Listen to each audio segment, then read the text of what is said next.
أعوذ بالله من الشيطان الرجيم.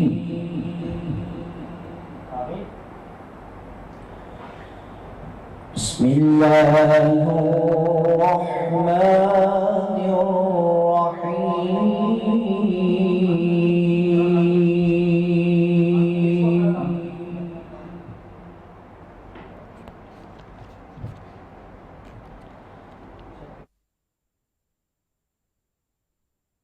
علم القرآن خلق الإنسان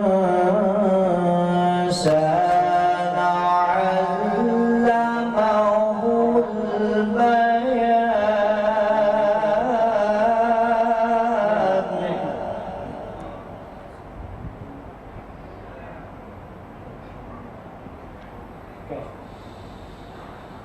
الشمس والقمر بحسبان والنجم والشجر يسجدان.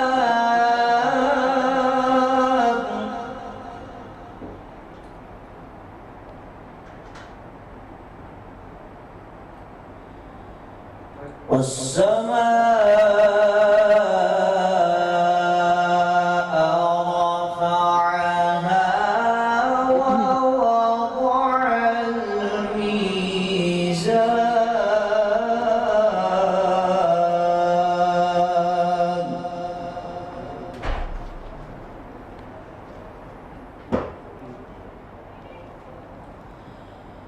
ألا تطغوا في الميزان.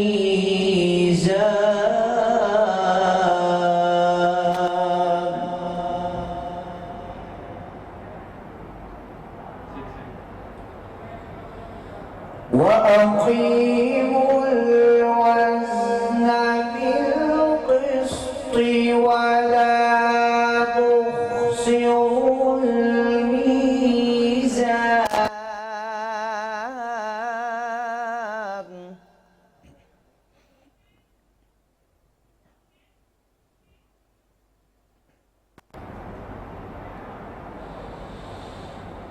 والأرض وضعها للأنام فيها فاكهة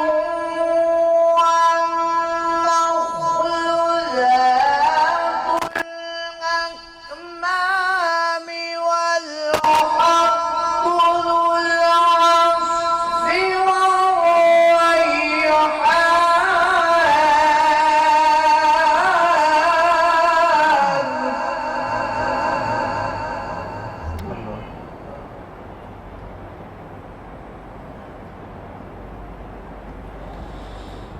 والحب والعصف والريحان. فبأي آلاء ربكما تكذبان. الله أكبر. أحسن.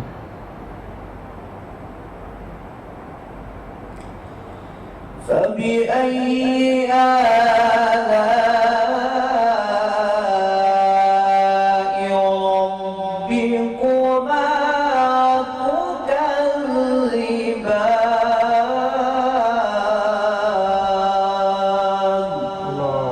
صدق الله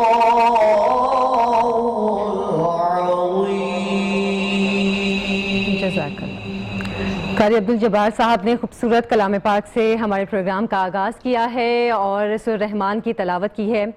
ناظرین، رمضان کا پہلا عشرہ جاری ہے، رحمت کا عشرہ ہے، اور ہم کوشش کر رہے ہیں کہ اپنے پروگرام میں ان ٹاپکس کو شامل کریں جو کہ ہماری عام معمولات زندگی میں ہمارے رویے سے جو دوسرے لوگ متاثر ہوتے ہیں، ہمارے اخلاق کے حوالے سے یا ہمارا طرز زندگی جس طرح کا ہے اس حوالے سے ہم ان ٹاپکس کو شامل کریں۔ رمضان میں ان چیزوں پہ بات کرنا زیادہ ضروری اس لیے بھی ہو جاتا ہے کہ رمضان میں ہر چیز کی نیکی کا اجر زیادہ ہو جاتا ہے، اور اگر گناہ کریں تو اس کا گناہ بھی زیادہ ہے۔ تو ہم کوشش کر رہے ہیں کہ ہم اپنے عام روٹین کے لائف سٹائل کے حوالے سے بات کریں، اپنے رویوں کے حوالے سے بات کریں، اور رویوں میں ہمارے صبر، شکر اور غصے کے حوالے سے بہت ضروری ہے کہ ہم اس چیز کو ڈسکس کریں۔ انسان بہت ناشکرہ ہے کیونکہ ہمارے پاس اتنی نعمتیں ہیں، اللہ تعالیٰ کا اتنا فضل ہے، اتنا کرم ہے ہماری زندگیوں میں، لیکن ہم ان نعمتوں کا شکر ادا نہیں کرتے۔ شاید ہم گنتے بھی نہیں ہیں کہ ہماری زندگیوں میں نعمتیں کس قدر زیادہ ہیں۔ کوئی ایک چیز کم ہو جاتی ہے تو ہم رونا شروع کر دیتے ہیں کہ یہ چیز کم ہو گئی، وہ چیز کم ہو گئی۔ ہم یہ نہیں سوچتے کہ اللہ تعالیٰ تو ہم سے 70 ماؤں سے زیادہ محبت کرتے ہیں، تو وہ اپنی محبت میں کیسے کمی کر سکتے ہیں؟ وہ انسان سے اگر کوئی چیز لے رہے ہیں تو یقیناً انسان کی بھلائی کے لیے ہے کہ وہ چیز اس سے لی جا رہی ہے۔ ہم صبر کرنے کی بجائے ہم اس چیز کی کمی کا رونا روتے ہیں۔ اور اگر غصے کے حوالے سے بات کریں تو ہمارے مزاج میں اب شاید ہم لوگوں کا خود بھی کنٹرول بہت کم ہوتا جا رہا ہے۔ چیزوں کی کمی کی وجہ سے انسان کا غصہ دن بدن بڑھتا جا رہا ہے۔ بہرحال ان دو ٹاپکس کے حوالے سے ہم بات کریں گے۔ ہمارے گیسٹ بھی ہمارے ساتھ موجود ہیں اور ان کا تعارف بھی آپ سے کرواتے چلیں۔ سب سے پہلے میں تعارف کرواؤں گی، مسرت مصباح صاحبہ ہمارے ساتھ موجود ہیں، ڈپلیکس کی آنر ہیں، ان کو آپ جانتے بھی ہیں، لیکن ساتھ ہی ساتھ اسمائل اگین فاؤنڈیشن کی وہ پریزیڈنٹ بھی ہیں، اور یہ بہت زبردست انہوں نے فاؤنڈیشن بنائی ہے جس میں تیزاب گردی کی شکار جو خواتین ہیں ان کو پروٹیکشن دی جاتی ہے، ان کو جابز دی جاتی ہیں، اور ان کے لیے ارننگ کا ایک ذریعہ جو ہے انہوں نے بنایا ہے۔ مسرت مصباح صاحبہ بہت شکریہ ہمارے پروگرام میں آپ تشریف لائی ہیں۔ باقی گیسٹ کا بھی ہم تعارف کرواتے چلیں۔ بسم اللہ الرحمن الرحیم۔ آپ دیکھ رہے ہیں رمضان کی نشریات عارف طیبی کے ساتھ، اور ویسے عائشہ ذوالفقار بھی ہیں، اور بڑا اچھا ان موضوع کو جو ہے ایکسپلین کیا ہے۔ اور آج کا جو موضوع ہے انتہائی اہمیت کا حامل ہے کہ انسان ناشکرہ کیوں ہے اور صبر کرنا کس قدر ضروری ہے۔ اللہ فرماتا ہے اپنے کلام پاک کے اندر کہ ان اللہ مع الصابرین، کہ اللہ صبر والوں کے ساتھ ہے۔ یہ اگر انسان سوچ لے کہ اگر میں چاہتا ہوں کہ اللہ میرے ساتھ رہے تو مجھے صبر کرنا چاہیے۔ وہ کوئی خوشی ہو، خوشی کے اندر بھی بعض ایسی باتیں ہو جاتی ہیں کہ ہمیں غصہ آ جاتا ہے تو وہاں بھی صبر کرنا ہے۔ کوئی تعلیمی ادارہ ہو، کوئی انسٹیٹیوٹ ہو، کوئی عام ہماری ازدواجی زندگی ہو، ہمیں ہر لحاظ، ہر لمحہ قرآن مصطفیٰ کا فرمان ہمیں صبر کی تلقین کرتا ہے۔ لیکن ہمارے معاشرے کے اندر جو بے صبری بڑھ گئی ہے اسی کے ہم دیکھتے ہیں کہ وہیں سے بگاڑ پیدا ہو گئے۔ تفصیلی کلام بھی کریں گے، پینل کی طرف آئیں گے، ہمارے ساتھ تشریف فرما ہیں، خوبصورت کلام کرتے ہیں، انتہائی مسجع گفتگو کرتے ہیں، بہت پیاری گفتگو کرتے ہیں، ہمارے ساتھ کل بھی موجود تھے۔ آپ کا علم دوست شخصیت ہیں، ایک فاؤنڈیشن سے بھی آپ کا تعلق ہے، خالد ارشاد صوفی صاحب ہمارے ساتھ ہیں، کاروان علم فاؤنڈیشن کو آپ پریزنٹ بھی کر رہے ہیں۔ آپ کو خوش آمدید کہیں گے، السلام علیکم، آپ کے آنے کا بہت شکریہ۔ اور کل کی طرح انتہائی سجی گفتگو کرتے ہیں، مسجع چہرے کے ساتھ ہمارے ساتھ تشریف فرما ہے حضرت علامہ عابد علی قادری صاحب تشریف فرمائے، خوش آمدید کہیں گے، السلام علیکم۔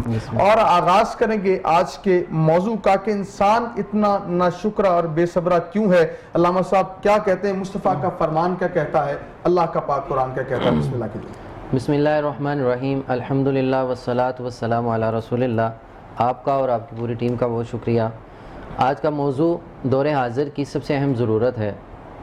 آج ہمارے پینل میں بہت سے وہ لوگ بھی موجود ہیں جو انسانی قدروں کو آگے لے کے چل رہے ہیں اور انسانیت میں تربیت کا سامنا کر رہے ہیں۔ بالکل۔ اور انسان دو چیزوں سے مرکب ہے، ایک ہے اس کی روح اور ایک ہے اس کا جسم۔ دونوں کو ملائیں تو حضرت انسان سامنے آتا ہے۔ جسم کے لیے انسان کی تربیت کی جاتی ہے اور تربیت کرنے والے ادارے آپ کے سامنے ہیں، اور روح کے لیے علم ہونا ضروری ہے۔ علم اور تربیت اگر دونوں نہ ہوں گے تو انسان اپنی پرواز میں کوتاہی کر بیٹھتا ہے، اس کی زندگی مفلوج ہو کے رہ جاتی ہے۔ انسان کے لیے دونوں چیزوں کا سامنا اللہ تبارک و تعالیٰ نے کیا ہے۔ جیسے کہ علم کی بات کریں تو اللہ نے الہامی کتابیں بھیجی ہیں، تربیت کی بات کریں تو ہمارے سامنے یہ چیز بڑے روزے روشن کی طرح عیاں سمجھ آتی ہے کہ کتابیں صرف 4 آتی ہیں اور انبیاء 1.25 لاکھ کے قریب آتے ہیں۔ تو اس سے پتہ یہ چل رہا ہے تربیت کی زیادہ ضرورت تھی، علم کے ساتھ تربیت کی زیادہ ضرورت تھی فی زمانہ۔ آج ہمارے مزاج میں کوئی تیزی آ رہی ہے، بے صبری کیوں آ رہی ہے، ہم کسی بھی لیول پہ ہیں تو بے صبرے کیوں آتے ہیں، نہ شکرے ہم کیوں ہو رہے ہیں؟ اس کی وجوہات یہی ہیں کہ تعلیم بڑھتی چلی جا رہی ہے، تربیت کا فقدان ہوتا چلا جا رہا ہے. روز ایک نیا برانڈ سامنے آتا ہے تعلیمی ادارے کا، لیکن آج ہمیں تربیت کا کوئی برانڈ نظر نہیں آ تو رہا. تربیت کیسے کی جائے مولانا صاحب؟ ہم بات کرتے ہیں کہ تربیت کا آغاز تو گھر سے ہوتا ہے یا تعلیمی اداروں سے ہوتا ہے. گھروں میں کیا تربیت کی کمی آپ کو لگ رہی ہے کہ اس طرح اب اولاد کی تربیت نہیں کی جا رہی، یا تعلیمی اداروں میں اساتذہ کی جانب سے بھی کوتاہی کی جا رہی ہے؟ انسان اپنے ماحول سے سیکھتا ہے. انسان بے طبع بائی نیچر جو ہے نا، وہ کتابوں سے کم سیکھتا ہے، وہ ماحول سے زیادہ سیکھتا ہے. بچہ بائی برتھ دیکھیں، جب پیدا ہوتا ہے کسی بھی گھرانے میں، اسے کوئی بھی لینگویج سکھانی نہیں پڑتی، وہ خود سیکھ لیتا ہے، وہ اپنے ماحول سے سیکھتا ہے، وہ آداب سیکھتا ہے. ابتدائی جو زمانہ ہوتا ہے اس سے وہ ساری چیزیں اس کی طبیعت کا، اس کے مزاج کا حصہ ہو جایا کرتی ہیں. فقدان کہاں ہے جو آپ کا سوال ہے؟ فقدان یہ ہے جب ماں اور باپ کو وہ آپس میں لڑتا ہوا دیکھے گا، وہ اپنے مزاج کا حصہ بنا لے گا. وہ باہر نکلا ہے تو وہ اپنے دوستوں میں، اپنی گیدرنگ میں نکلا ہے تو سلام کی جگہ، ہیلو کی جگہ، مطلب آپ کال بھی لیتے ہیں تو گالی سے ابتدا ہوگی، تو وہ اپنے مزاج کا حصہ بنا لے گا. اگر وہ اسکول میں جاتا ہے تو اسکول میں ٹیچر پڑھا کچھ رہا ہے، معذرت کے ساتھ سب سے عظیم مسند وہ ہوتی ہے جو معلم کی ہے، مدرس کی ہے، ٹیچر کی ہے. اگر ٹیچر کے قول و فعل میں وہ تضاد پائے گا تو وہ بھی اپنے مزاج کا حصہ بنا لیتا ہے. تو پھر یہاں سے تربیت کا فقدان شروع ہوتا ہے، جس سے ناشکری پیدا ہوتی ہے، بے صبری پیدا ہوتی ہے، یہاں سے انتقام پیدا ہوتا ہے، حسد پیدا ہوتا ہے، غصہ اور جنونیت پیدا ہوتی ہے. آج کا جو موضوع ہے، جنونیت جہاں سے پیدا ہو جائے تو وہاں اخلاقی قدریں پامال ہو جاتی ہیں. صحیح کہہ رہے ہیں. خالد صوفی صاحب کیا کہیں گے کہ آپ ایک کاروان کو لے کے چل رہے ہیں، کاروان علم کو، علم کی شمع جلا رہے ہیں. آپ کیا دیکھتے ہیں اس کاروان کے اندر؟ کتنے سال ہو گئے؟ کاروان ہے کیا؟ اور اس کاروان کے اندر بھی آپ نے کبھی ناشکری، بے صبری، غصہ دیکھا ہے؟ کوئی ایسی آپ کے تجربات کیا کہتے ہیں؟ ایسا دو حصے آپ کے سوال کے. عارف بہت شکریہ آپ کا. پہلا حصہ ہے کاروان کیا کرتا ہے، اور دوسرا کہ ناشکری اور بے صبری کا مشاہدہ میرے ہاں کیا ہے. کاروان علم فاؤنڈیشن 2003 سے پاکستان کے بریلینٹ لیکن نیڈی اسٹوڈنٹ جو جن کے میٹرک اور انٹرمیڈیٹ میں کم از کم 75% نمبر لیتے ہیں، اور اس کے بعد سرکاری تعلیمی اداروں میں، پاکستان کے ممتاز تعلیمی اداروں میں سائنس و technology, engineering, medical, commerce, management میں ایڈمیشنز لیتے ہیں. گریجویشن لیول پہ ڈاکٹرز، انجینئرز بنتے ہیں. انہیں پیسوں کی کمی ہوتی ہے، وہ سفید پوش گھرانوں سے ہوتے ہیں، کم وسیلہ گھرانوں سے ہوتے ہیں، تو ہم انہیں اسکالرشپس دیتے ہیں. اور نہ صرف اسکالرشپس دیتے ہیں، ہم ان کی کریئر کاؤنسلنگ بھی کرتے ہیں، اور ایک پیرنٹ کے طور پہ، ایک سرپرست کے طور پہ، گارڈین کے طور پہ ہم ریئیکٹ کرتے ہیں. پاکستان کا یہ جو ٹیلنٹ ہے اس کو ہم سیو کرتے ہیں. ہماری کوشش ہوتی ہے کہ فیس ہے یا کوئی اور جو پیسے ہیں، رقم کی کمی کی وجہ سے ان کا جو ہے یہ تعلیمی سلسلہ رک نہ جائے. اب آتے ہیں صبر کا مشاہدہ. تو دیکھیے عارف صاحب کہ ہمارے پاس جو اسٹوڈنٹس آتے ہیں یہ نامساعد حالات میں پڑے ہوتے ہیں، معذور ہوتے ہیں، مجبور ہوتے ہیں، بے کس ہوتے ہیں. پاکستان کے رورل ایریا میں ایسی جگہوں سے ان کا تعلق ہوتا ہے جہاں سکول نہیں، 25 کلومیٹر انہیں جانا پڑتا ہے سائیکل پہ، 5-7 کلومیٹر پیدل جانا پڑتا ہے. ماں باپ نہیں ہیں، باپ نہیں ہے سر پہ، معذور ہے. اور یہ صبر ہی کی بہترین مثال تو وہ ہمارے وہ اسٹوڈنٹ ہیں جو اسکالرشپ ہولڈر ہیں. تو وہ ضبط اور صبر سے آگے بڑھتے رہتے ہیں کہ وہ دن آئے گا. میٹرک میں اچھے نمبر لیے، کسی طرح ہمارا پتہ چل گیا. ایف ایس سی میں کسی طرح اچھے نمبر لیے، کسی سے مدد مانگی، مشکلیں برداشت کی، ذہنی جسمانی مشکلیں برداشت کی، لیکن صبر کا دامن نہیں چھوڑا. صبر اور امید تھامے رکھا. صبر کی بات آپ کر رہے ہیں مصر صاحب، آپ بھی بہت صبر سے پچھلے بہت سالوں سے یہ فاؤنڈیشن چلا رہی ہیں، اسمائل اگین. تیزاب گردی کی خواتین آپ کی فاؤنڈیشن میں آتی ہیں، آپ جابس بھی دیتی ہیں. جب یہ فاؤنڈیشن آپ نے بنائی تھی، ایک تو میں یہ جاننا چاہوں گی کب بنائی اور اس کے بنانے کا مقصد کیا تھا؟ 2003 میں میرے پاس ایک ایسی بچی آئی جس کے چہرے کے اوپر تیزاب پڑا ہوا تھا، اور وہ میرے پاس اس لیے آئی تھی کہ وہ سمجھتی تھی کہ میں میک اپ کے ذریعے اس کی خد و خال بہتر کر دوں گی، کیونکہ میں بیوٹی انڈسٹری میں تھی. لیکن اس دن مجھے جو میری زندگی بدل گئی، کیونکہ مجھے احساس ہوا، جو آپ نے اپنے انٹروڈکشن میں بھی کہا کہ ہم شکر نہیں کرتے ہیں. ہر چیز جو مجھے اللہ تعالیٰ نے دی ہوئی تھی میں اس کے قابل بھی نہیں تھی.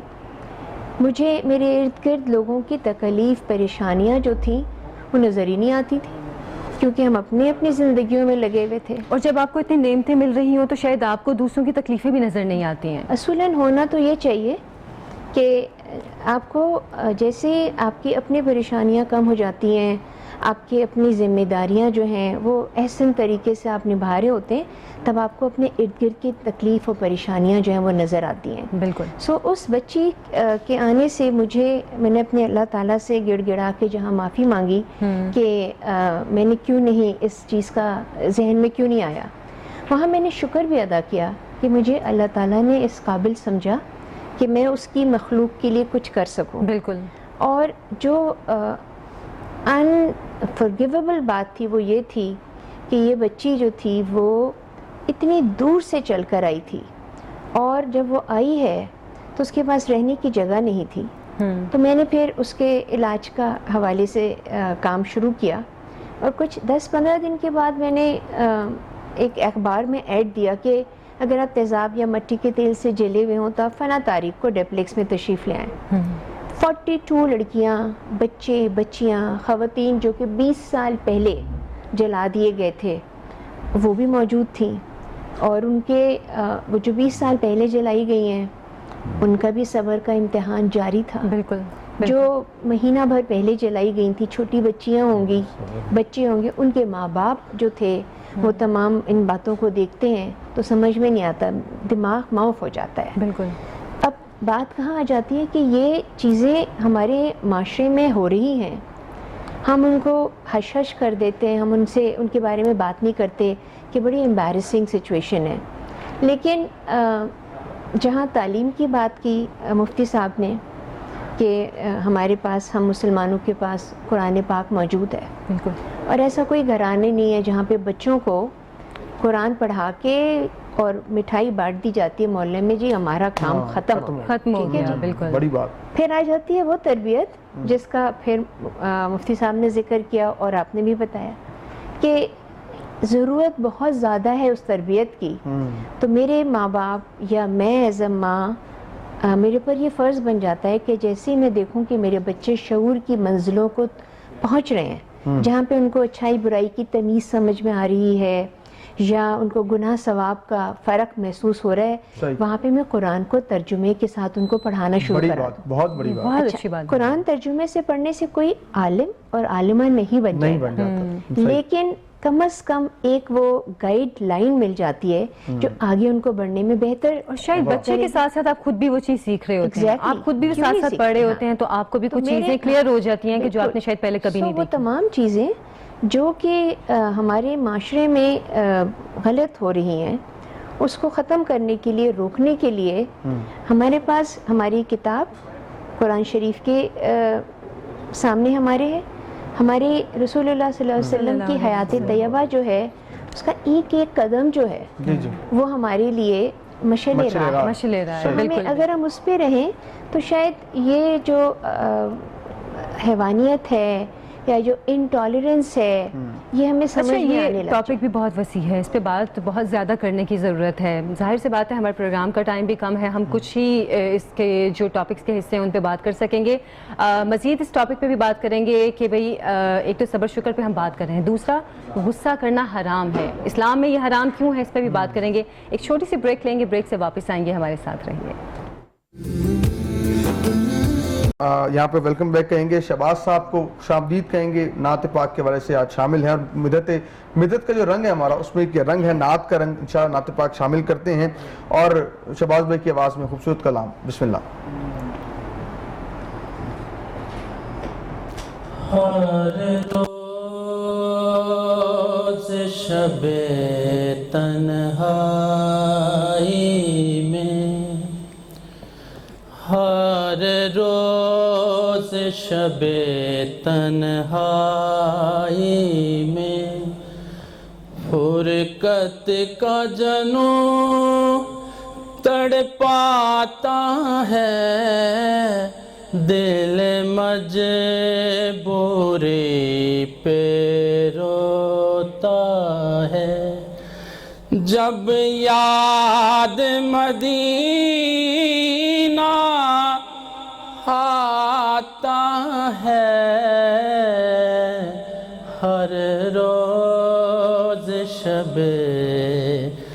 تنہائی میں، سجدوں کی کمائی ایک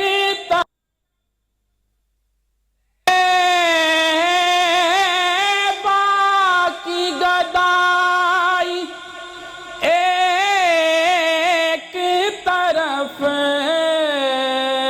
سجدوں کی کمائی ایک طرف، طیبہ کی گدائی ایک طرف، ہر چیز اسے مل جاتی ہے، جو در پہ نبی کے جاتا ہے، ہر روز شب تنہائی میں، ایک ہونک اٹھے میرے سینے سے، آئے پیغام مدینے سے، ایک ہونک اٹھے میرے سینے سے، آئے پیغام مدینے سے، سرکار کرم کی بھیک ملے، سرکار کرم کی بھیک ملے، میں سائل ہوں تو داتا ہے، ہر روز شب تنہائی میں۔ جی سبحان اللہ، بہت خوبصورت نعت پیش کی ہے شہباز صاحب نے۔ اور جیسے کہ ہم بات کر رہے ہیں صبر، شکر اور غصے کے حوالے سے، خالد صاحب آپ سے میں بات کرنا چاہوں گی۔ آپ جیسے کہ فاؤنڈیشن چلاتے ہیں، طالب علموں سے آپ کا سامنا بھی رہتا ہے، ان سے ملاقات بھی ہوتی ہے، بات چیت بھی ہوتی ہوگی، کبھی آپ کو اس طرح کی صورتحال فیس کرنی پڑی ہو کہ ان کی شخصیت اور کردار میں، جیسے ہم غصے کی بات کر رہے ہیں، اس کا ایلیمنٹ زیادہ ہو، یا پھر صبر شکر کے حوالے سے جیسے ہم بات کر رہے ہیں، اس طرح کی کوئی کمی ہو، آپ کو یہ چیز فیس کرنی ہو یا اس کو سمجھانے کی ضرورت پڑی ہو، کبھی اس طرح کی صورتحال یا بچوں سے پالا پڑا آپ کا؟ اچھا، پہلی بات تو یہ کہ یہ جو اسٹوڈنٹ ہیں، جیسے کہ علامہ صاحب نے کہا کہ ان کی گھر سے تربیت اتنی اچھی ہوئی ہوتی ہے، انہیں ایک ہی چیز سکھائی جاتی ہے کہ آپ نے اپنے حصے کا کام کرنا ہے، باقی اللہ تعالیٰ کی مرضی ہے کہ وہ برکت ڈالتا ہے کہ نہیں۔ ہم بے صبرے کیوں ہوتے ہیں کہ ہم جو ٹارگٹ اپنا ایک ذہن میں بنا لیتے ہیں، ڈویلپ کر لیتے ہیں، کوئی خواہش، ہم سوچ لیتے ہیں کہ یہ ماحول مجھے ایسا ملنا چاہیے، ویسا ماحول نہیں، بجلی چلی گئی ہے، کوئی اور جہاں بھی آپ کی مرضی کا ماحول نہیں ہوتا، آدمی بے صبرا ہو جاتا ہے۔ بالکل۔ تو ایک تو یہ ہے کہ بہت کم ایسا ہوا ہے۔ ہاں، وہ بچے جو 0.00 سے 0.1 سے 0.2 سے MBBS میں یا انجینئرنگ کی سیٹ سے رہ گئے، جو 18 گھنٹے پچھلے 2 سال سے پڑھ رہے تھے، ہاں ان کے ضبط کا یا صبر کا پیمانہ ضرور لبریز ہوتا ہے، انہیں کاؤنسلنگ کی ضرورت پڑتی ہے، ہم کرتے بھی ہیں، انہیں حوصلہ دیتے ہیں کہ اگلے سال صحیح۔ لیکن جو بات آج ٹاپک ہم لے کے چلے ہیں، اصل کہانی ہے کہ پیرنٹس کیا کر رہے ہیں بس۔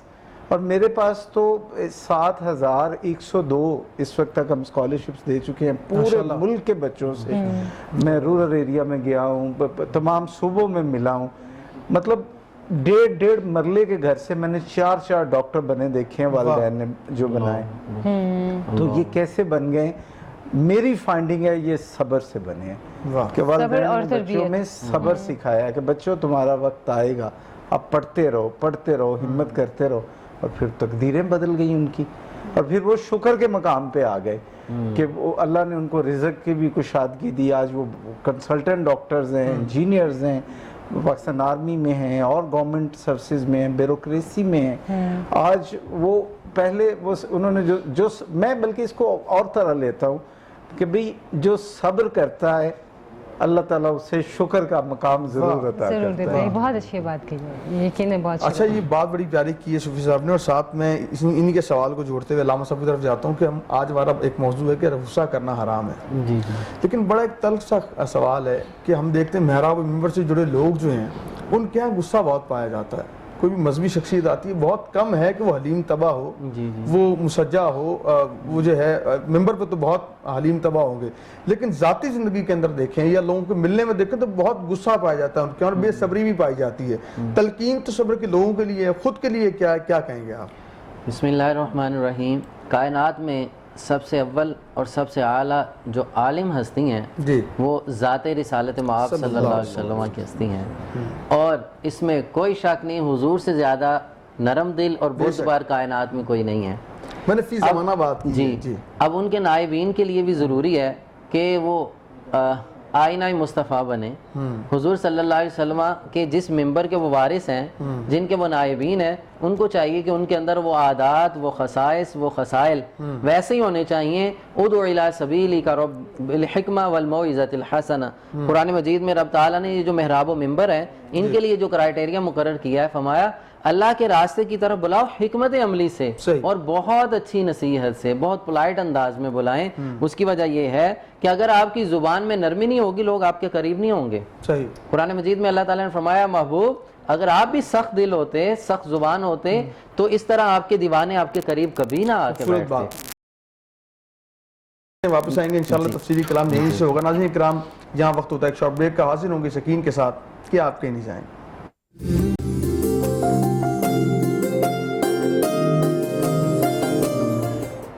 Welcome back. آپ کو پھر سے پروگرام میں خوش آمدید کہتے ہیں, اور ابھی ہم بات کر رہے ہیں غصہ حرام ہے. اسلام میں تو واضح طور پہ کہہ دیا گیا ہے کہ غصہ حرام ہے, اور حرام کیوں ہے اس کی کئی وجوہات بھی ہمارے سامنے آتی رہتی ہیں. اور جیسے کہ ہم بات کر رہے ہیں مسرت مصباح صاحبہ سے کہ غصہ ہی شاید وہ وجہ ہے جس کی وجہ سے تیزاب کے واقعات بھی پیش آتے ہیں, اور ہماری سوسائٹی میں یہ واقعات اتنے زیادہ بڑھ رہے ہیں کہ شاید میڈیا پہ یا سوشل میڈیا پہ اس طرح اٹھائے بھی نہیں جاتے.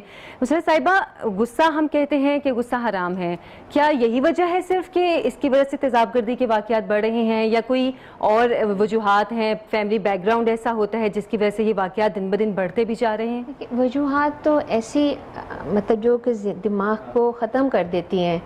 بیٹیاں کیوں پیدا ہو رہی ہیں, جہیز کیوں کم لائی ہو, جو انہیریٹنس کے معاملات ہوتے ہیں, شادی سے انکار کیوں کیا. اب پھر وہی بات آ جاتی ہے کہ ہر چیز قرآن میں لکھی ہوئی ہے. اگر طلاق کا حق مرد کو ہے تو عورت جو ہے وہ کھلا لے سکتی ہے.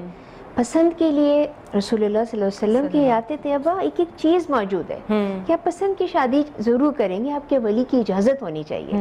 ایسے ہی ہے نا مولانا صاحب؟ جی جی. پھر جہیز کے اوپر رسول اللہ صلی اللہ علیہ وسلم نے حضرت فاطمہ الزہرا کو کیا جہیز دیا.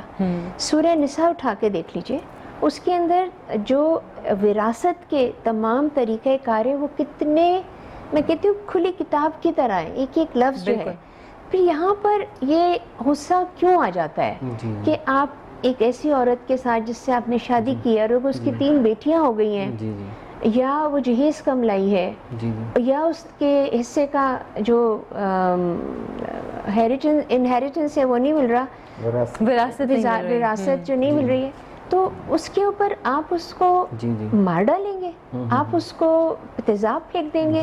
اس وقت وہ حرام غصہ کہاں چلا گیا؟ یہ بھی مسلمان ہے اور جو پھینکنے والا ہے وہ بھی مسلمان ہے. بسم اللہ الرحمن الرحیم. ان تمام سوالات کو اگر جمع کیا جائے, دنیا میں جتنے مذاہب ہیں اس وقت اور یا سابقہ جتنے مذاہب ہیں, اتنا تسلی بخش اور تربیت کے ساتھ اتنا جواب اسلام کے علاوہ کہیں ہمیں نہیں ملتا.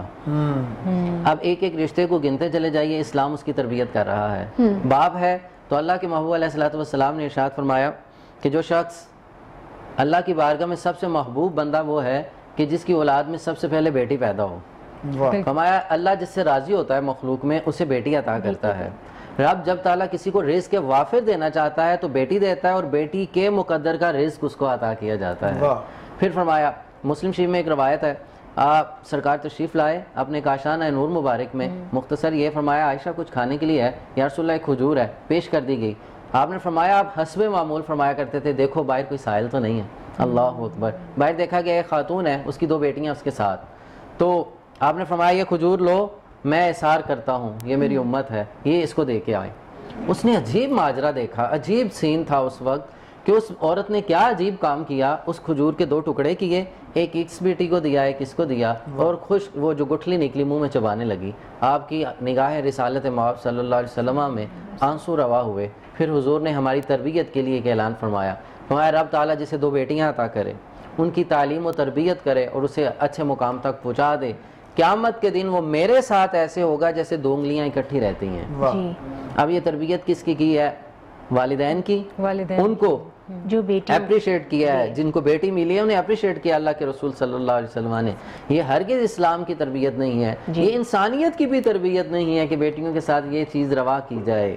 وہ آپ کے جسم کا حصہ ہیں، وہ آپ کے جگر پارا ہیں، آپ ان کے ساتھ ایسا کیسے کر سکتے ہیں؟ رشتے دیکھیں نا، پھر جی اس رشتے کا بھی انہوں نے لحاظ نہیں رکھا، رشتوں کی تقدیس دیکھیے، رشتوں کا مقام۔ اب یہ اگر خامند ہے، شوہر ہے، اور اس کی بیوی کا جو معاملہ ہے، اللہ کے محبوب علیہ الصلوۃ والسلام ارشاد فرماتے ہیں کہ رب تعالیٰ جب میاں بیوی آپس میں بیٹھتے ہیں، دونوں میں سے کسی نے کوئی بات کی اور دونوں مسکرا اٹھے، کسی ایسی بات کی بیوی نے یا شوہر نے آپس میں گفتگو کے دوران کوئی ہنسی والی بات کی تو وہ مسکرا اٹھے، رب تعالیٰ اپنی شان کے مطابق عرش پہ مسکراتا ہے۔ اب آپ دیکھیں تربیت ہو رہی ہے، ہمیں یہ پہلو اجاگر کرنے چاہیے۔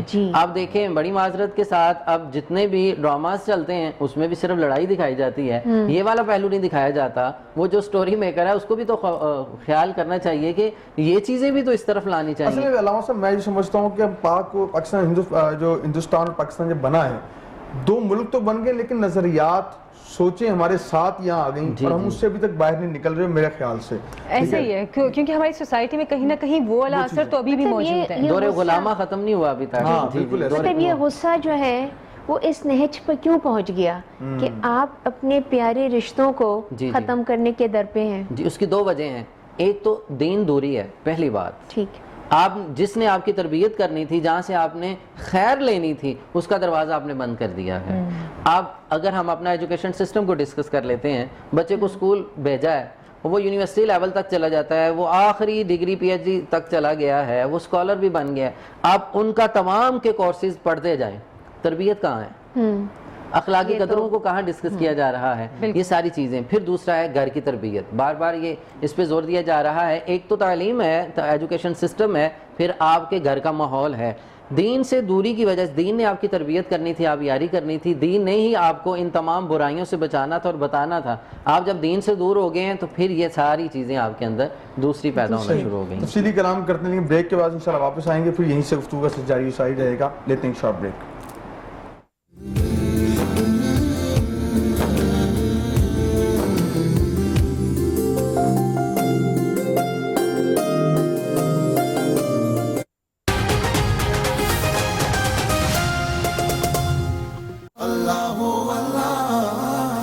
نبی کریم صلی اللہ علیہ وآلہ وسلم کا فرمان ہے، روزہ دار کے لیے 2 خوشیاں ہیں جن سے وہ خوش ہوتا ہے، ایک جب وہ روزہ کھولتا ہے تو خوش ہوتا ہے، اور دوسری خوشی جب وہ اپنے رب سے ملے گا تو اپنے روزے سے خوش ہوگا۔